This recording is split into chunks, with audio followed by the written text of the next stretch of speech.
fully anticipated and priced in the 75 basis point hike that we've just seen from the Fed. What's changed, however, is the narrative.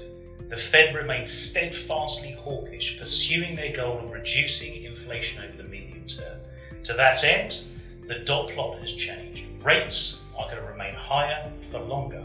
The expectation of market participants is now that we are unlikely to see a reversal of the Fed to a more dovish stance well into 2023, if not 2024.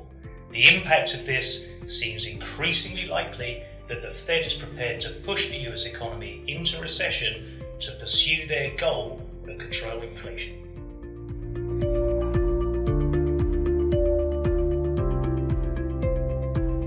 The macro backdrop is undoubtedly challenging in the broadest sense for risk assets. However, within multi-asset portfolio construction, we need to consider where we can allocate our risk budgets to those segments, those sectors that we expect to offer potential outperformance given this macro backdrop. This would include, for example, moving or tilting away from duration-sensitive assets, away from discretionary exposures that rely on higher disposable income. We can also use differentiated instruments to meet our objectives, including elevated income. That might include certain derivatives used in a selective and appropriate way as a utility within the portfolio.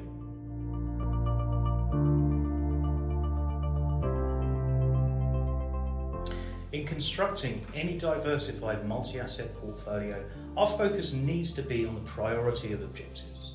For income-orientated portfolios, my starting point would always be to focus on those asset classes that offer us attractive natural yields to aid in the distribution of income. Within that, of course, we need to consider where we want to be within the credit spectrum, more towards high yield as less duration sensitive, more towards certain geographies depending on where we are in the economic cycle and given the macro backdrop. Equally, there are techniques that we deploy within portfolios to augment the distributable returns and the income features of, for example, equities, call overwriting being a case in point. Portfolio construction, of course, within multi-asset, we have many levers at our disposal.